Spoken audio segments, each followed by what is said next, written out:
Please silence.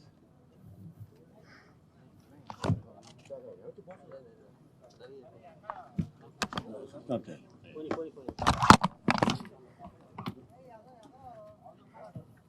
వచ్చిన పాత్రికేయ మిత్రులందరికీ హృదయపూర్వక నమస్కారం. ఆంధ్రప్రదేశ్ వినాశనానికి దారితీసిన వైసీపీ ప్రభుత్వానికి వ్యతిరేకంగా తిరిగి ఆంధ్రప్రదేశ్ని సరైన మార్గంలో పెట్టడానికి జనసేన, తెలుగుదేశం ప్రకటించి సో దాంట్లో భాగంగానే ఈ రోజున శ్రీ చంద్రబాబు నాయుడు గారితో గత 2 సంవత్సరాలుగా మేము ఆలోచిస్తూ ఉన్నాం. ఈ పర్టికులర్ రాష్ట్ర క్షేమం గురించి ఇప్పటి సభ దగ్గర నుంచి ఈ రోజు దాకా ఒక్కొక్కటి తెచ్చుకుంటూ మాట్లాడుకుంటా చాలా జాగ్రత్తగా ఆంధ్రప్రదేశ్ని అభివృద్ధి పదంలోకి ఎలా తీసుకెళ్ళాలని ఆలోచిస్తూ వచ్చి అందులో భాగంగానే ఈ రోజున ఒక బంగారు భవిష్యత్తు కోసం రాష్ట్రాన్ని సరైన అభివృద్ధి పదంలో పెట్టడానికి మనస్ఫూర్తిగా ఈ రోజున శ్రీకారం చుట్టడం జరిగింది. అందులో భాగంగానే ఈ రోజున జనసేన, తెలుగుదేశం కలిసి పదం దిగించిన దీనికి మరింత బలోపేతం చేయడానికి భారతీయ జనతా పార్టీ కూడా శుభాశిస్సులు ఉన్నాయి. దీనికి మీ అందరికీ తెలిసిందే. అందుకని అప్పుడు ఎలా వెళ్ళిపోతున్నాం, ఎట్లా వెళ్ళిపోతున్నాం, ముందు పెద్దలు, మాజీ ముఖ్యమంత్రి, ప్రతిపక్ష నాయకులు శ్రీ నారా చంద్రబాబు నాయుడు గారు వివరిస్తారు. ఆ తర్వాత జనసేన ఎన్ని స్థానాల్లో పోటీ చేస్తామో తెలియజేస్తారు.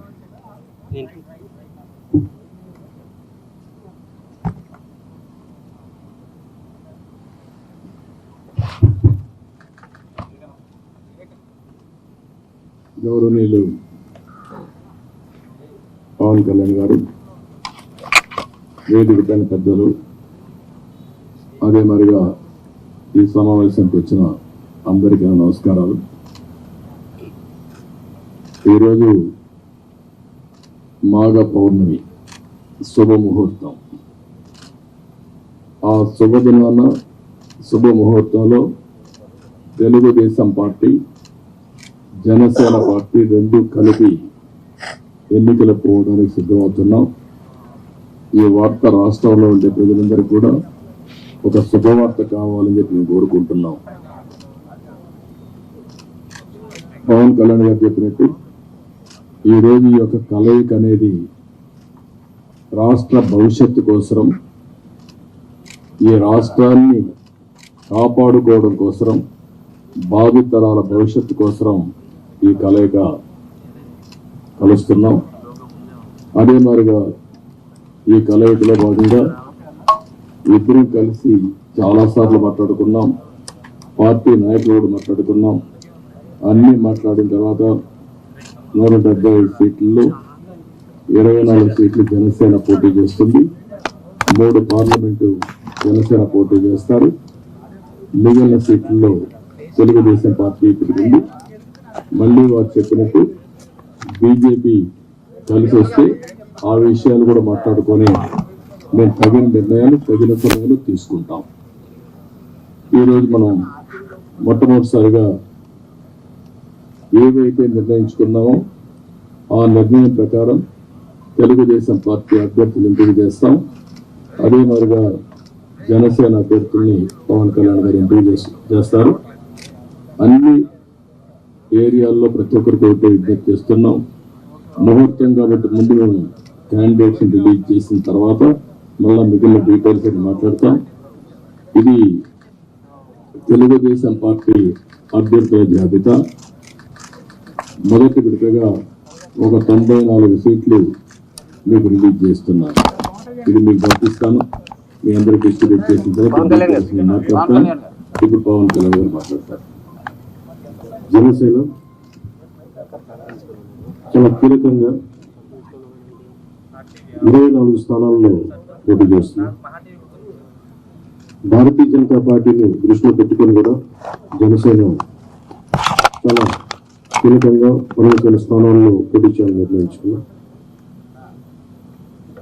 దాంట్లో ముందుగా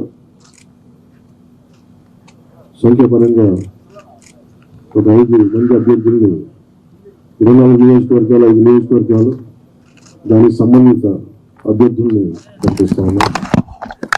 నెల్లిమర్ల శ్రీమతి లోకం మాధవి గారు, అనకాపల్లి శ్రీ కొనతల రామకృష్ణ గారు, రాజానగరం దత్తుల బలరామకృష్ణ గారు, కాకినాడ రూరల్ పంతం నానాజీ గారు, తెనాలి శ్రీ నాగేంద్ర బలహన్ గారు పోటీ చేస్తారు. మిగతా 19 నేను 2 రోజుల్లో మొత్తం అందరికీ తెలియజేస్తాను. ఇప్పుడు నేను పేరు చేయాల్సిన అవసరం లేదనుకుంటాను. గవర్నమెంట్ చేస్తాను. ఓకే, మాకు నేను పని తగ్గించుకోవాలని మీరు పని పెడుతున్నారు. Ichchapuram బెండలం Ashok garu, Tekkali Kinjarapu Atchannaidu, Amudalavalasa Kona Ravikumar, Rajam Kondru Muralimohan, Kurupam Thoyaka Jagadeeswari, Parvathipuram Vijaya Bonela, Salur Gummadi Sandhyarani, Bobbili RSV KK Rangarao, Gajapathinagaram Kondapalli Srinivas, Vizianagaram Pusapati Aditi Vijayalakshmi Gajapathiraju, Visakhapatnam east Velagapudi Ramakrishnababu, Visakhapatnam west PGVR Naidu alias Gannababu, Araku valley Siriveri Donnadora, Payakaraopeta Vangalapudi Anitha, Narsipatnam Chintakayala Ayyannapatrudu, Tuni Yanamala Divya, Peddapuram Nimmakayala Chinarajappa, Anaparthi Nallamilli Ramakrishna Reddy, Mummidivaram డోట్ల Subbaraju, Gannavaram Shri పెళ్ళ రాజేష్ కుమార్, కొత్తపేట బండారు సత్యానందరావు, మండపేట వేగుళ్ల జోగేశ్వరరావు, రాజమండ్రి సిటీ ఆదిరెడ్డి వాసు, జగ్గంపేట జ్యోతుల వెంకటప్పారావు, ఆచంట పీతాని సత్యనారాయణ, పాలకొల్లు నిమ్మల రామానాయుడు, ఉండి మంతెన రామరాజు, తణుకు అరిమిల్లి రాధాకృష్ణ, ఏలూరు బడేటి రాధాకృష్ణ, చింతలపూడి సోంగార్ రోషన్, తిరువూర్ కొలికపూడి శ్రీనివాస్, నూజివీడు కొలుసు పారసార్థి, గన్నవరం యాడ్లగడ్డ వెంకట్రావు, గుడివాడ వెనుగండ్ల రాము, పెడన కాగిత వెంకట కృష్ణప్రసాద్, మచిలీపట్నం కొల్లు రవీంద్ర, పామర్రు వర్ల కుమార్ రాజా, Vijayawada central bonda Uma,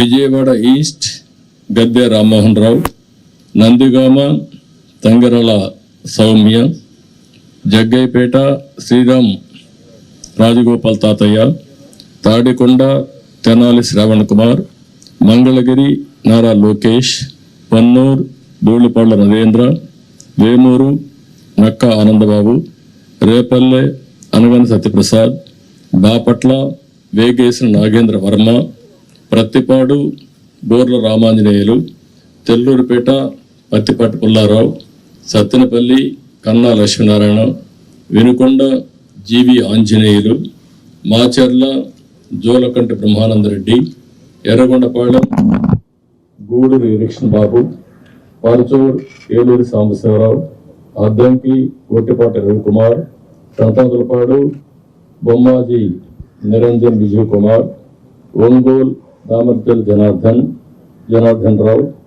Kondepi Dola Sri Bala Veeranjaneya Swamy, Kanigiri Mukku Ugra Narasimhareddy, Kavali Kavya Krishnareddy, Nellore city P Narayana, Nellore rural Kotamreddy Sridhar Reddy, Guduru Pasam Sunil Kumar, Sullurpeta Nelavala Vijayasree, Udayagiri Kakarla Suresh, Kadapa Madhavareddy, Rayachoti Mandipalli Ramprasad Reddy, Pulivendula Marreddy Rabindranath Reddy, Mydukur Putta Sudhakar Yadav, Allagadda Bhuma Akhila Priyareddy, Srisailam Budda Rajasekhar Reddy, Kurnool TG Bharath, Panyam Gowri Charitareddy, Nandyal NMD Farooq, Banaganapalli BC Janardhan Reddy, Dhone Kotla Suryaprakash Reddy,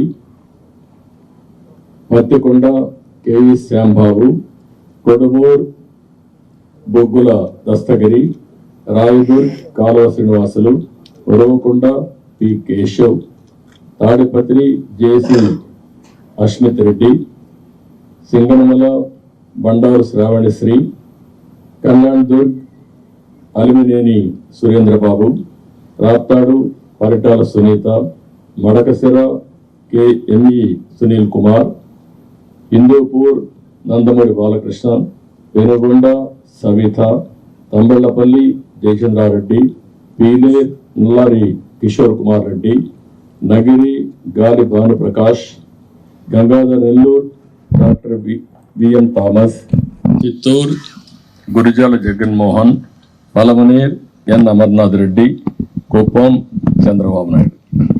లాస్ట్లో ఇవి టోటల్గా 94 నేమ్స్ ఈరోజు మేము రిలీజ్ చేశాం. వారు ఎక్సర్సైజ్ చేసి ఇప్పుడే 5 పేర్లు వారు రిలీజ్ చేశారు. ఇప్పుడు వారు మాట్లాడిన తర్వాత మళ్ళీ నేను మాట్లాడి సమ్మింగ్ అప్ చేస్తాం. జనసేన చాలా కీలకంగా ఓట్లు చీలకుండా 98% స్ట్రైకింగ్ రేట్ ఉండేలాగా ఎక్కువ స్థానాలు తీసేసుకొని ఎక్స్పెరిమెంట్ చేసే కంటే కూడా తక్కువ స్థానాలు తీసుకొని రాష్ట్ర ప్రజలకు ఉపయోగపడేలాగా ఈరోజు నేను చూస్తుంది కూడా రాష్ట్రాన్ని ముందు ఒక గాడిలో పెట్టడం, పార్టీ ప్రయోజనాలను దాటి వ్యక్తి ప్రయోజనాలను దాటి రాష్ట్ర ప్రయోజనాలను దృష్టిలో పెట్టుకొని 2014 నుంచి మనం నలుగుతా ఉన్నాం. 2019కి ఈ అరాచక పాలన వల్ల ఇంకా నలిగిపోతా ఉన్నాం. ఇలాంటి సమయంలో నేను చాలా నిర్మాణాత్మకంగా చాలా బాధ్యతతోటి అన్నీ ఆలోచించి చాలామంది పెద్దలు 45 స్థానాలు కావాలి 70 స్థానాలు కావాలంటే ఒకటే చెప్పాను అందరికీ. 2019లో కనీసం నాకు ఒక 10 స్థానాలు ఉండుంటే ఈరోజు ఎక్కువ స్థానాలు తీసుకొని ఒక మంచి చక్కటి అవకాశం ఉండేది. అది కోల్పోయాం కాబట్టి ఈసారి తక్కువ స్థానాలతోటి 98% స్ట్రైకింగ్ రేట్ ఉండాలి. దాంట్లో భాగంగానే 24 స్థానాలు 3 పార్లమెంట్లు ఫిక్స్ అయిపోయాం. అలాగే 24 స్థానాలు కనిపిస్తున్నాయి కానీ జనసేనకి మనం చూడాల్సింది 3 పార్లమెంట్లో ఇంకొక అదనంగా ఇంకొక 18 నుంచి 20 దాకా స్థానాలు అధికంగా యాడ్ అవుతాయి. సో దాదాపు ఒకలా చూస్తే జనసేన అందరూ అనుకున్నట్టుగా ఒక 40 స్థానాల్లో పోటీ చేస్తున్నట్టు లెక్క 3 పార్లమెంట్తో కలుపుకొని. నేను కూడా ఒక ఈ అలయన్స్ బలంగా ఉండాలి, టీడీపీ జనసేన అలయన్స్ బలంగా ఉండాలి అంటే నేను కూడా ప్రత్యేకించి భారతీయ జనతా పార్టీని దృష్టిలో పెట్టుకొని కూడా నా సీట్లని కుదించుకోవడం జరిగింది. ఇది మన నాయకులందరికీ కూడా వ్యక్తి ప్రయోజనాలను పక్కన పెట్టి రాష్ట్ర ప్రయోజనాలని ముందుకు తీసుకెళ్దాం. ఓటు ట్రాన్స్ఫర్ అయిన రోజున ఎవరైతే త్యాగాలు చేశారో, ఎవరైతే కష్టపడి పనిచేశారో ప్రతి ఒక్కరికి పేరు పేరున ఈ సభావేదిక మీదుగా నేను తెలియజేసుకుంటా ఉన్నాను. ప్రతి ఒక్కరికి మీ ప్రతిభతోటి, మీ సమర్థతతోటి, మీ అనుభవం ఎలా ఉందో దానికి తగ్గ ప్రతిఫలం ఉంటుంది భవిష్యత్తులో పదవులు. మన ప్రభుత్వం స్థాపించిన వెంటనే ఎలాంటి పదవులు మీ సమర్థతకి మీ ప్రతిభకి తగ్గట్టుగా ఖచ్చితంగా మీకు అండగా ఉంటామని తెలియజేసుకుంటూ ప్రతి జన సైనికులకి, ప్రతి వీర మహిళలకి, ప్రతి జనసేన మద్దతుదారులందరికీ కూడా మన ఓటు టీడీపీకి వెళ్ళటం ఎంత ముఖ్యమో టీడీపీ ఓటు కూడా మనకు రావడం అంతే ముఖ్యం. జనసేన ఓటు ఖచ్చితంగా టీడీపీకి ట్రాన్స్ఫర్ అయితేనే ఈ రాష్ట్రం చాలా అద్భుతంగా ఉంటుంది. ఎట్టి పరిస్థితుల్లో కూడా ఓటు ట్రాన్స్ఫర్ అనేది ఖచ్చితంగా జరగాలి. అందుకని ఎలాంటి పొరపచ్చాల మధ్యలో 1-2 వచ్చిన వైసీపీ దుష్ట పన్నాగాల పని ఏదన్నా ఎలాంటి విభేదాలు సృష్టించినా వాటిని మేమందరం సమర్థవంతంగా ఎదుర్కోవడానికి, కలిసికట్టుగా ఎదుర్కోవడానికి మేము పూర్తి సంసిద్ధతతో ఉన్నాం. ఆయన సిద్ధమని చావగొడతా ఉన్నారు. బాబు నీకు యుద్ధం ఇస్తాం, నీకు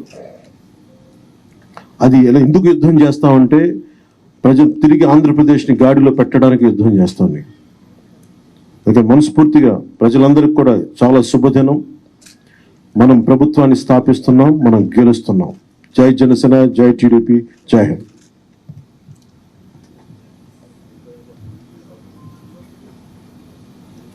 ఇప్పుడే జనసేన అధినేత పవన్ కళ్యాణ్ గారు చెప్పిన దాన్ని నేను పూర్తిగా సమర్థిస్తూ, ఈరోజు ఈ కలయిక రాష్ట్ర భవిష్యత్తు కోసం, ఏ ఇద్దరు వ్యక్తుల కోసమో, ఏ 2 పార్టీల కోసం కాదు, 5 కోట్ల ప్రజా ప్రయోజనాలు ఆశించి ఈరోజు మనస్ఫూర్తిగా 2 పార్టీలు కలిసి పనిచేయాలని ఈ నిర్ణయం తీసుకున్నాం. ఈరోజు రాష్ట్రానికి ఇది ఒక హిస్టారికల్ డే, ఒక మంచి ప్రయత్నానికి తొలి అడుగు ఇది. నేను ఎందుకు ఈ మాట అంటున్నాను, నేను చాలా రాజకీయాలు చేశాను, కానీ రాష్ట్ర విభజన వల్ల రాష్ట్రం నష్టపోవడం, నష్టపోయిన రాష్ట్రాన్ని మళ్ళీ ఘాట్లో వేయడానికి ప్రయత్నం చేసే సమయంలో 19లో మళ్ళా ఒక విఘాతం రావడం, ఆ విఘాతం వచ్చిన తర్వాత రాష్ట్రం విడిపోయినప్పటికంటే 19 తర్వాత జగన్మోహన్ రెడ్డి ముఖ్యమంత్రి అయిన తర్వాత ఈ రాష్ట్రాన్ని ఎన్ని విధాల ఇబ్బంది పెట్టాలో తిరిగి కోలుకోలేని స్థితికి తీసుకెళ్లిపోయే పరిస్థితికి వచ్చాడు. ఇది ఒక వ్యక్తికి నష్టం కాదు, లేకపోతే పవన్ కళ్యాణ్ గారికి నాకే నష్టం కాదు, 5 కోట్ల ప్రజలకు జరిగిన నష్టం ఇది. బ్రాండ్ ఆఫ్ ఆంధ్రప్రదేశ్ పూర్తిగా డెమాలిష్ చేసిన సందర్భం ఇది. ఇంకొక పక్క ఎవరైనా సరే ప్రజాస్వామ్యంలో ఇది తప్పు, ఇది కరెక్ట్ కాదు, నాకు అన్యాయం జరిగిందని చెప్పుకోలేని పరిస్థితి. ఈ అవమానాలు ప్రజలు భరించారు, కార్యకర్తలు భరించారు, పత్రికా విలేకరులు భరించారు, మేము కూడా భరించాం. నా విషయం మీ అందరికీ తెలుసు, 5 కోట్ల మందికి. పవన్ కళ్యాణ్ గారు ఒక మంచి ఉద్దేశంతో వస్తే ఇప్పటం గ్రామంలో జరిగినటువంటి సంఘటన దగ్గర నుంచి విశాఖపట్నంలో రోడ్ షో కూడా చేయనీయకుండా చేసే పరిస్థితి, అడుగడుగున రాజకీయ నాయకుల్ని అడ్డుకొని అరెస్టులు చేసే పరిస్థితి వచ్చింది. అవన్నీ కూడా దృష్టిలో పెట్టుకున్న తర్వాత మేము ఒకటే ఆలోచించాం, మేమందరం కూడా రాగద్వేషాలకు అతీతంగా 2 పార్టీలు కలిసి మనస్ఫూర్తిగా సహకరించి ఈ రాష్ట్రాన్ని కాపాడే బాధ్యత మేము తీసుకోవాలనే ఉద్దేశంతోనే ఈ ఎక్సర్సైజ్కి ప్రారంభించాం. అయితే ఈరోజు ఒక అహంకారంతో ఇక్కడ మనం కూర్చున్నాం. దీని పక్కనే ప్రజావేదిక విధ్వంసంతో ప్రారంభమైంది. ఆ ప్రజావేదిక విధ్వంసం అయిన తర్వాత డెబ్రీస్ ఇంతవరకు కూడా తెలియదు. ఒక అహంభావి ఎంత ఈ విధంగా ప్రవర్తిస్తాడనేదానికి ఇది ఒక ఉదాహరణ. అంటే అనునిత్యం నేను కానీ నా దగ్గరకు వచ్చిన పవన్ కళ్యాణ్ గారు కూడా చూస్తే గుర్తు రావాలి ఆ విధ్వంసం. ఆ విధంగా విధ్వంసం చేసే పరిస్థితికి వచ్చారు. ఇవన్నీ చూసిన తర్వాత రాష్ట్రాన్ని వైసీపీ బారి నుండి విముక్తి చేయడం కోసం, రాష్ట్ర ప్రజల భవిష్యత్తు కోసం మేము కలిసి పనిచేస్తాం. ఇంకొక పక్క అభ్యర్థుల్ని వారి అభ్యర్థుల్ని ఇప్పుడు ఎవరిని అనౌన్స్ చేస్తారో నాకు తెలియదు, మా అభ్యర్థుల్ని వారికి తెలియదు, కానీ వారు మంచి అభ్యర్థులను వారు ఎంపిక చేస్తున్నారు. మేము కూడా బెస్ట్ అభ్యర్థులను మేము కూడా ఎంపిక చేస్తున్నాం. ఈరోజు చూస్తే నా రాజకీయ జీవితంలో ఎప్పుడూ చేయనంత ఎక్సర్సైజ్ చేశాను నేను. ఆ విషయం ఇది నాకు 9వ ఎన్నికలు, 9వసారి ఎన్నికలు పెట్టినప్పుడు సమైక్య ఆంధ్రప్రదేశ్లో కూడా ఇంత ఎక్సర్సైజ్ నేను ఎప్పుడు చేయలేదు. అంత ఎక్సర్సైజ్ చేశాను. 1,10,00,000 దగ్గర నుంచి అభిప్రాయ సేకరణ చేసుకున్నాను వివిధ సోర్సెస్ ద్వారా. నేను ఒక్క సోర్స్లో చేయలే, అనేక సోర్సెస్ పెట్టి ప్రజల్ని కార్యకర్తల్ని కాన్ఫిడెన్స్ తీసుకున్నాను. నేను ఒక మహత్తరమైన కార్యక్రమానికి శ్రీకారం చుట్టినప్పుడు నాకు సరైన సమాచారం కూడా ఉంటే సరైన నిర్ణయాలు తీసుకుంటాం. నాకు సరైన సమాచారం లేకపోతే సరైన నిర్ణయాలు తీసుకోలేమనే ఉద్దేశంతో సమాచారం తీసుకొని అన్ని కోణాల్లో విశ్లేషించిన తర్వాతనే ఈ 94 మంది అభ్యర్థుల్ని ఈరోజు వడబోసి ఫైనలైజ్ చేశాం. ఇందులో కూడా మీరు చూస్తే ప్రజల మధ్య ఉండే వ్యక్తులు కానీ, ప్రజలు కోరుకునేవారు, ప్రజల ఆమోదయోగ్యం ఉండేవాళ్ళు, సమర్థవంతంగా ఎన్నికల్ని ఎదుర్కొని అవతల వాళ్ళతో పోటీపడే అభ్యర్థుల్ని ఎంపిక చేయడం జరిగింది. ఈరోజు ఈ 2 ఎక్సర్సైజుల్లో 118 పూర్తయినాయి. 94 మేము చేశాం, వారు 24లో 5 అనౌన్స్ చేశారు. మిగిలిన అభ్యర్థులను వారు కూడా ఎంపిక చేస్తారు. మొత్తం కలిసి 118 మంది అభ్యర్థులు మేము ఎంపిక చేసుకునే పరిస్థితికి వచ్చాం. ఈ అభ్యర్థుల ఎంపికలో తెలుగుదేశం పార్టీ అయితే యువతకు, మహిళలకి, బీసీలకు, అదే మరి యంగ్స్టర్స్కి ఎక్కువ ప్రాధాన్యత ఇచ్చడానికి ప్రయత్నం చేశాం. చదువుకున్న అభ్యర్థులకు కూడా ఎక్కువ ప్రాధాన్యత ఇస్తున్నాం. అదే మరి మీరు చూస్తే ఒక 23 మంది ఫస్ట్ టైమర్స్, ఈ 94లో 23 మంది ఫస్ట్ టైం ఎమ్మెల్యేలుగా శాసనసభకు వచ్చే విధంగా వాళ్ళు కూడా ఎంపిక చేసుకున్నాం. వీళ్ళలో 3 డాక్టర్లు ఉన్నారు, రిటైర్డ్ ఐఏఎస్ ఆఫీసర్లు ఉన్నారు, విద్యావంతులు ఉన్నారు, 28 మంది పోస్ట్ గ్రాడ్యుయేట్స్ ఉన్నారు, 51 మంది గ్రాడ్యుయేట్స్ ఉన్నారు. బాగా 2 అయితే పిహెచ్డి కూడా ఉన్నారు. అదే మరిగా వైసీపీ అభ్యర్థులను ఒక్కసారి మీరు పోల్చి చూస్తే కడాన రెడ్ శాండిల్వుడ్ స్మగ్లర్స్ కూడా పెట్టేశారు. రౌడీల్ని, గూండాల్ని కాకుండా రెడ్ శాండిల్వుడ్ వ్యాపారం చేసేవాళ్ళు పెట్టారంటే ఆ డబ్బులు ఇంకా ఆ రెడ్ శాండిల్ వ్యాపారం చేసే వాళ్ళు ట్రాన్స్ఫర్లు కూడా చేశారు అక్కడి నుంచి. ఎందుకంటే బ్రహ్మాండమైన ప్రొడక్షన్ ఉంది అక్కడ, నాయకుల ప్రొడక్షన్ కూడా, నాట్ ఓన్లీ రెడ్ శాండిల్వుడ్ ప్రొడక్షనే కాదు. అలాంటి వాళ్ళని, రౌడీల్ని డబ్బులతో ట్రాన్స్ఫర్లు కూడా చేసి రాష్ట్రం అంతా స్ప్రెడ్ చేసే పరిస్థితికి వచ్చారు. ఈ విషయం కూడా ప్రజలు కూడా గుర్తుపెట్టుకోవాల్సిన అవసరం ఉంది.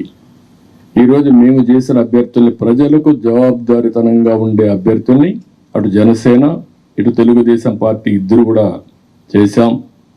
ఈరోజు ప్రజల్లో తీవ్రమైన వ్యతిరేకత ఉంది. ఎంత వ్యతిరేకత ఉందంటే భయం కూడా అంత ఉంది. ఈరోజు మీరున్నారు ప్రెస్, మీ మీద సిరీస్ ఆఫ్ దాడులు జరిగాయి. సిరీస్ ఆఫ్ దాడులు జరిగితే మీరు ప్రతిఘటించాలి అని నిస్సాహితిలో మీరున్నారు. ఏమనుకో అంటే మనోధైర్యాన్ని కూడా కోల్పోయే పరిస్థితిలో ఉన్నారు. ఒక వ్యక్తి స్వేచ్ఛగా వాళ్ళ అభిప్రాయాలు చెప్పే స్వేచ్ఛ ప్రతి ఒక్క వ్యక్తికి ఉంది. అదేవిధంగా పత్రికా విలేకరులకి బాధ్యత ఉంది. అతనికి స్వేచ్ఛ ఉంది, మీకు బాధ్యత ఉంది. 4 ఎస్టేట్స్ ఏదైతే ప్రజాస్వామ్యంలో 4 పిల్లర్స్ అనేటివి చాలా ముఖ్యం. ఒక పక్క చట్టసభలు, ఎంపిక చేసే అభ్యర్థులు, అక్కడి నుంచి గెలిచిన అభ్యర్థులు చట్టాలు చేయడం. రెండోది కార్యనిర్వాహక అధికారులు, ఐపీఎస్ ఆఫీసును ఆల్ ఇండియా లెవెల్లో తెచ్చిపెట్టడం. మూడోది పత్రికా విలేకరులు ఎక్కడికక్కడ స్వేచ్ఛగా ఎవరేం చేసినా నిర్మోహమాటంగా ప్రజలకు చెప్పడం. ఎక్కడ తప్పు జరిగితే తప్పు జరిగిందని కోర్టుకెళ్ళి మళ్ళా మన హక్కులు కాపాడుకోవడానికి న్యాయ వ్యవస్థ. ఈరోజు మన రాష్ట్రంలో చూస్తే ఈ 4 వ్యవస్థలు కూడా ఒక విధంగా చెప్పాలంటే నిర్వీర్యం చేసే పరిస్థితి, దుర్వినియోగం చేసే పరిస్థితి. ఇష్టానుసారంగా ఒక్క ఐఏఎస్ ఆఫీసర్, ఒక్క ఐపీఎస్ ఆఫీసర్ మాట్లాడలేని నిస్సహాయ పరిస్థితి నేను 45 ఏళ్ళు ఎప్పుడు చూడలా.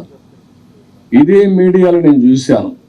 ఇది ఎంత పరాకాష్టం మీరు కూడా గుర్తుపెట్టుకోవాలి.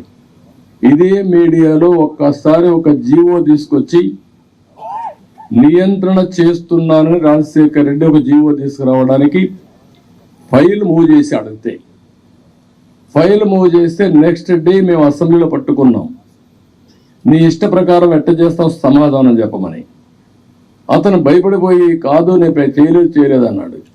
నేను నిర్దిష్టంగా హామీ ఇస్తున్నా, నేను చేయలేదు చేయను అన్నాడు. కాదు ఆ ఫైల్ పెట్టమన్నాం. అక్కడి నుంచి నేను విత్డ్రా చేసుకున్నానంటే మళ్ళీ మీరు మాట్లాడతారేంటి అనే పరిస్థితికి వచ్చి తోకదాడించేసే పరిస్థితికి వచ్చాడు. ఈరోజు 2430 జీవో నెంబర్ తీసుకొచ్చి పత్రికా విలేకరుల పైన దాడులు చేయడమే కాకుండా మీ మీద కేసులు పెట్టి మిమ్మల్ని లోపలేసే పరిస్థితికి వచ్చారు. ఇది భారతదేశ చరిత్రలో ఎక్కడా జరిగిందని నేను అనుకోను. ఈరోజు ప్రజాధనంతో ప్రజల మీద కక్ష తీర్చుకోవడానికి న్యాయ వ్యవస్థను దుర్వినియోగం చేసే పరిస్థితికి వచ్చారు. ఒక్కొక్క అడ్వకేట్కి ఇంటి కోట్ల రూపాయలు, కామన్ మ్యాన్ కోట్ల రూపాయలు పెట్టుకుని అడ్వకేట్ని పెట్టుకునే పరిస్థితిలో ఉన్నాడా ఈ రాష్ట్రంలో? కనీసం అడ్వకేట్ అంటే తెలుసా? ఇలాంటివన్నీ జరిగే పరిస్థితి వచ్చింది. అందుకని ఈరోజు ఇవన్నీ కూడా చూసిన తర్వాత నేను ఒకటే ప్రజలందరికీ అప్పీల్ చేస్తున్నా, అహంకారంతో ఎగువతో ఈ అభ్యర్థుల్ని ఇష్టానుసారంగా అతను ఇచ్చేసినప్పుడు మీరు కూడా, ఇది అత్యంత కీలకమైన ఎన్నికలు. మళ్ళీ చెప్తున్నాం, ఇక్కడ మాకు ఏమాత్రం కూడా రాగద్వేషాలకు అతీతంగా అభ్యర్థుల ఎంపిక మెరిట్ ప్రకారం మేము ఆలోచిస్తున్నాం. అందరికీ సీట్లు రాకపోవచ్చు.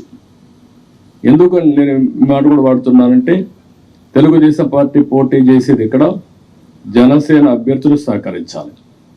జనసేన పోటీ చేసేది ఇక్కడ తెలుగుదేశం పార్టీ అభ్యర్థులు సహకరించాలి. ఇద్దరు కలిసి ఒక అవగాహనతో పనిచేస్తే ప్రజల్లో కూడా ఒక నమ్మకం ఏర్పడుతుంది, ఓటు బ్యాంక్ పెరుగుతుంది. ఎవరైతే ప్రజలు సహకరించాలని ఆలోచన ఉంటారో వాళ్ళకు ఉత్సాహం వస్తుంది. దానివల్ల గెలుపు ఈజీ అవుతుంది. గెలుపు అనేది ఎవరు ఆపలేరు. నేను చాలా స్పష్టంగా కూడా చెప్తున్నా. ఎందుకు ఆ ధీమాతో చెప్తున్నట్టు, ఎప్పుడైతే తెలుగుదేశం జనసేన కలిశామో ఆ రోజే గెలిచామని వైఎస్ఆర్ కాంగ్రెస్ పార్టీ కాడుపడేశారు. వాళ్ళకు తెలుసు, ఏ ఒక్కరిని అడిగినా కూడా వాళ్ళకి అర్థమైంది. కానీ రౌడీజం చేసావు, ఇంకొక పక్కన దొంగ ఓట్లు ఎన్యూమరేట్ చేసావు, లేకుంటే బూత్ క్యాప్చర్ చేసావు, లేకపోతే వాళ్ళకు కావాల్సిన అధికార యంత్రాంగాన్ని, వాలంటీర్స్ని, ఇలాంటి వాళ్ళని దుర్వినియోగం చేసి ఎన్నికలు జరపాలనుకుంటున్నారు. జరగదు. చాలా ఎన్నికలు చూశాను. ఒకసారి డబ్బులతో కూడా, డబ్బుల అహంభావం ఇప్పటికే ఎక్కడికక్కడ బస్తాలు కొద్ది డబ్బులు వెళ్ళిపోయిందని కాన్స్టిట్యున్సీల వారికి ఇయర్ మార్క్ చేశారని, ఎర్ర చందనం డబ్బులు, శాండ్ల్వుడ్ డబ్బులు, లేకపోతే ఇసుక డబ్బులు, లిక్కర్ డబ్బులు, ఒకటి కాదు, ఇలాంటివన్నీ అవినీతి డబ్బుల్ని పంపించి మళ్ళా ఓట్లు కొనే ప్రయత్నాలు కూడా చేస్తున్నారు. ఇవన్నీ కూడా సమర్థవంతంగా ఎదుర్కొంటాం. ఈరోజు ఒకటే చెప్తున్నా, ఇది ప్రజాస్వామ్యం అంటే ఒక వ్యక్తికి అధికారం కాదు, ఇష్టారాజ్యం కాదు. ప్రజలు వారి జీవితాలు, వారి భవిష్యత్తుని పరిరక్షించేది ప్రజాస్వామ్యం. ఆ ప్రజాస్వామ్యానికి ఒక ముప్పు వచ్చినప్పుడు ప్రతి ఒక్కరి బాధ్యత. ఈరోజు మా దగ్గర డబ్బులు లేకపోవచ్చు, చాలా స్పష్టంగా చెప్తున్నాం. కానీ ప్రజాబలం మా దగ్గర ఉంది. విలువలతో కూడిన రాజకీయం చేశాం. ఇంకొక పక్కన ప్రజల సహకారం కానీ, అదే సమయంలో అందరూ వారి భవిష్యత్తు కోసం పనిచేస్తారని నమ్మకం మాకుంది. మీరు అవసరమైతే ప్రజలే ముందుకొచ్చి 10 రూపాయలు ఖర్చు పెట్టి ఎక్కడికక్కడ అభ్యర్థులు గెలిపించుకునే ప్రక్రియ కూడా మీరు శ్రీకారం చుట్టాల్సిందిగా నేను కోరుతున్నా. ఒక పక్క 5 కోట్ల ప్రజలు, ఒక పక్క ఒక అహంభావంతో, ధనబలంతో, పెత్తందారి విధానాలతో, రౌడీజంతో వస్తున్నటువంటి పార్టీ ఇంకొక పక్క. అందుకే ప్రజలందరూ కోరుతున్నా, మీరు ఆలోచించాల్సిన అవసరం ఉంది. మా బాధ్యత మేము చేస్తాం, మీ బాధ్యత మీరు చేయండి, సహకరించమని మరొకసారి అందరిని కోరుకుంటూ సహకరిస్తారని చెప్పి ఆశిస్తూ, జై హింద్, జై తెలుగుదేశం, జై జనసేన.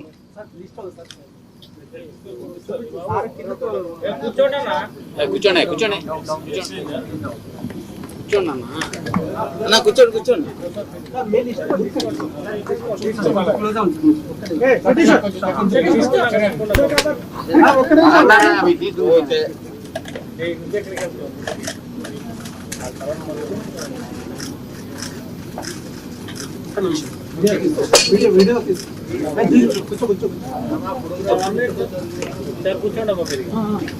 కూర్చో.